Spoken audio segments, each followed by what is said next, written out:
Mina hakkasin mereväelaseks peale ajateenistust. Mulle hakkas meeldima see laevaelu ja meeskond ja kokaamet ja siis otsustasin, et jään tegevväelaseks ja tahaks merel seirata rohkem. Ja lapsepõlve unistus olnud selline tegevväelaseks. Mina otsustasin mereväe kasuks alles sõjakoolis olles, sest algselt läksin ma õppima maaväe suunale, kuid seal nähes häid kursakaaslaseid ja mulle tehtigi pakkumine, siis otsustasin valida mereväe ja olen selle otsusega täna seni rahul. No, kui ma olen maalt pärit, siis meri oli nagu väga kaugel. Ja siis Tallinkiga ikka sõitis, nagu unistasin, et tegelikult tahaks laevaga sõita. Ja siin mul oli siuke kuldne võimalus. Mina sain mereväelaseks puhtjuhuslikult ja olude sunnil. Et 96. aastal asusin ajateenistusse, soovisin ajateenistust teha mereväes, seda ma ka sain. Paraku ei saanud ma ajateenistust teha laeva peal, vaid rannakaitse kompaniis metsas. Samas enne ajateenistuse lõppu paar kuud tehti mul vastupanduvate ettepanek minna õppima Rootsi mereväeakadeemiasse, millele ma vastasin jah, ja täna 26 aastat hiljem pean tunnistama, et ma ei ole oma otsuses kahelnud. Istusin kodus, surfisin internetis ja nägin kuulutuse tule mereväkke tööle. Alguses ma ei teadnud, et Eestis on üldse merevägi olemas. Siis kandideerisin, kutsuti vestlusele, käisin vestlusele, sain töökohta ja alustasin siin oma karjääri relvastusmaalina.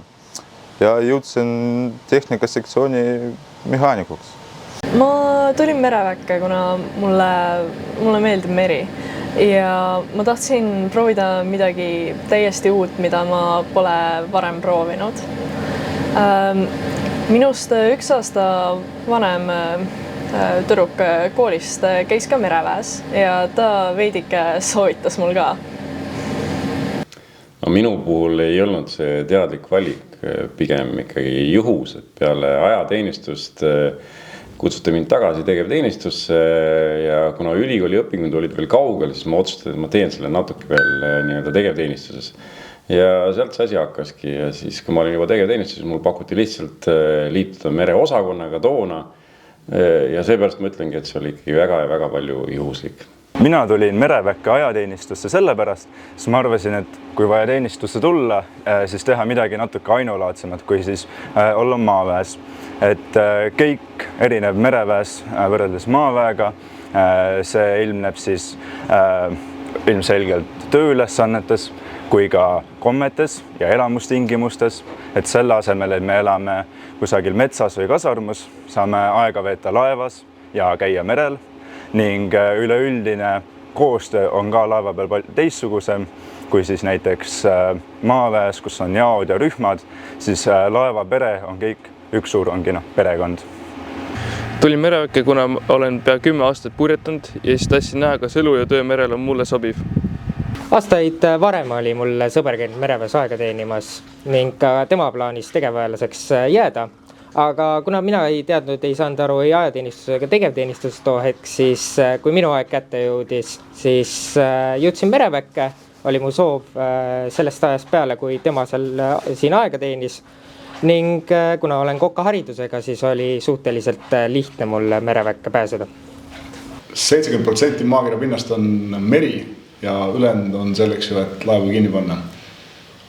Nii lihtne see põhjus ongi. Ja sellise valiku tegin üsna teadlikult kuskil keskkooli poole peal, võib-olla 11. klassis. Ja muid päris valikuid pole kunagi olnudki.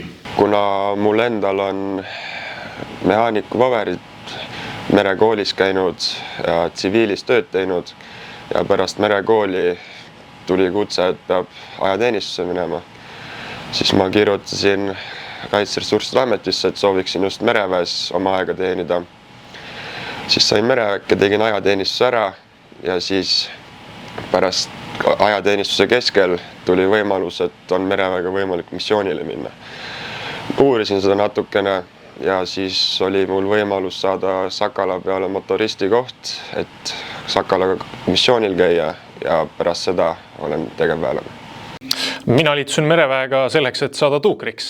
Just tuukriks sellepärast, et sest peale gümnaasiumit ja ajateenistust tundus see nagu kõige põnevam valik. Kogu mu karjäär on olnud mingite pikemalt distantsilt toimivate relvadega, et ajateenistuses Milanid ja Mapatsid siis vastavalt seal paar kilomeetrit pluss ja pärast sõjakooli Scouts-pataljonist CV-de peal samamoodi paar kilomeetrit, aga mingi hetk, olles siis Scoutsis olnud ligi 3 aastat, siin kuskil 4 aastat tagasi kuulsin, et mereväes on loomisel uus võime laeva siis tõrjerakettide näol ja see tundus väga huvitav ja kutsuv minu jaoks, nii et sellepärast siis otsustasingi tulla mereväkke. Tulin ajateenine just mereväkke, sellepärast tundsin, et just siin saan anda enda panuse reaalsetes riigikaitselistes ülesannetes. Olgu selleks siis näiteks Eesti merelise piiri kaitse või hoopis miinijahtimine. Mõte tuli mul algselt koos sõpradega, et saaksime koos hoopis teistsuguse kogemuse ajateenistuses, kui see oleks näiteks metsas. No mina otsustasin mereväelaseks hakata sellepärast, et tahtsin saada miinituukriks ja täna praegu 20 aastat hiljem ma olengi miinituuker ja teen seda tööd ja see on kõige ägedam töö üldse.